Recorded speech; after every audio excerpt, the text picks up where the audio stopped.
What's up? Spo just said no LeBron, no D-Wade, no Bosh. He's an opposing coach going down the stretch. What are your thoughts on teams sitting their best players? Hey, listen, they're all playing for a little bit something different than we are right now.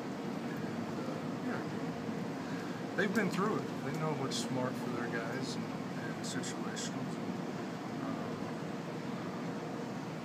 I don't know how anybody can really question that. Playoffs are a long season, so it's another season.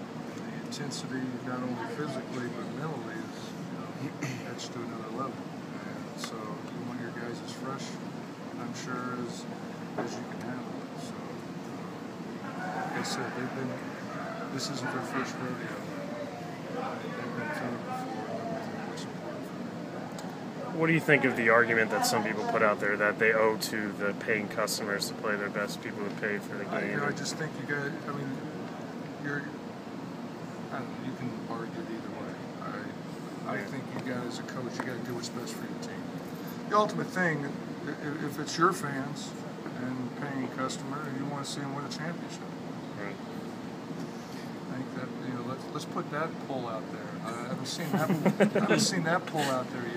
Would you rather see LeBron, or would you rather see Nene, or would you rather see John Wall play game number 80, or would you like to see the Wizards win the World Championship?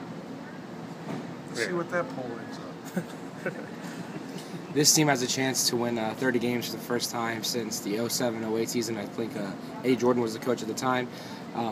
Seeing as how far this team has come along, not just over the last few years with you as head coach, but just this season with the 5-28 start. Yeah. And John, how does that make you feel as a head coach? Hey, I'm proud of these guys. We've endured a lot ourselves here with the injuries that start with a lot of our main guys, and going 4-28 to open up the year and fighting the way we did, tooth and nail, coming up short each night. It paid off for us, down the stretch once we got healthy. Our guys were more confident in playing at the end of games. They never lost their determination. So I think if you would have asked me at 4-28 if we'd be at 30 sitting here today, I'd probably think you're crazy, even though you are.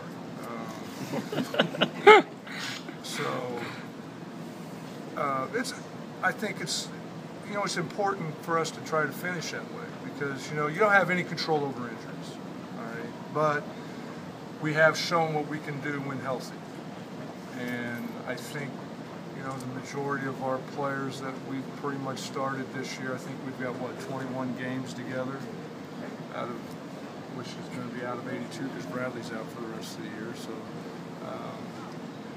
not a very large sampling of what it could have been. So that's encouraging to me, seeing what this team can do and the way they fought and the heart that they got. Randy, from what you saw, Bradley Beal and John Wall's backcourt together, what do you envision? Well, I think they mix well together, because of John's ability to push the ball and create a pace of play in transition, that you need guys around him that, when they take that away, can make either a shot or a play. The thing with Bradley that he grew as the year went on, it was also not only just making shots, but also putting the ball on the floor and creating situations for other players. And we didn't know that. You didn't really see a lot of that in Florida. The way they played there, he can play pick and rolls now. He can do some things that I think with he and John together, what I've seen of it, it's been pretty good. Even without Miami's three best players not playing tonight, they can stretch you out. After last night, no, I know. Why are you going to bring that up? Well, because I'm sure that's a point of emphasis. We gave up 20, not 30. By the way, see, there you go. I could have swore it was 30, but yes, it was 20. Yeah, it felt like 40. That's true. Sit in my seat. How much is that? No, well, I mean, obviously it is, and you don't want me.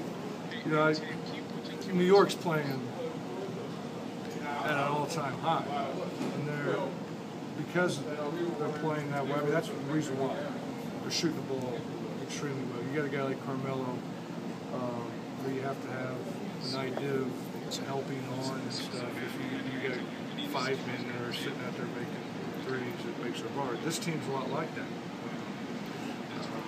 Can spread the floor with 4 guys and create situations where you want to help, you got to help, but you also got to be conscious of trying to run them off the line. It's going to be a test again tonight. We didn't do a very good job of that last night. Does aiming for like 30 wins or the 9th seed in the East, does that set a lower bar for expectations, or does that actually raise them going into next season? How does it lower the bar? I mean, who aims for aiming for? We were 9th 4 seed and 28. That's when we started aiming for it. We didn't aim for it at the start of the year. I mean, I don't know what you want to aim. What do you want to aim for? 80 wins when you're 4 and 28? What does that bear to next season's? How we're playing bears to what we're doing next season, I think. I mean, it has nothing to do with the number of wins. It's how we're playing with the group of guys that we have, that we're moving forward with, and that we're trying to build around. I don't think it has anything to do with the number.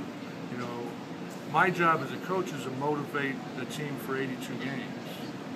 And that's what I try to do. And so you give them little goals, right? When you're in a situation where you're not going to be in the playoffs, you give them a goal of getting to the 9th spot, right? Getting to the 10th spot.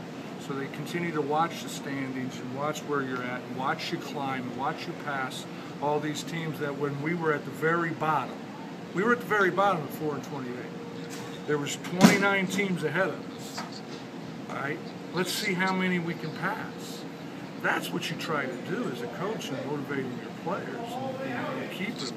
I don't think that's lowering the bar. To sit there and say, well, you're only at 30, what's that going to mean for next year? That's just me personally.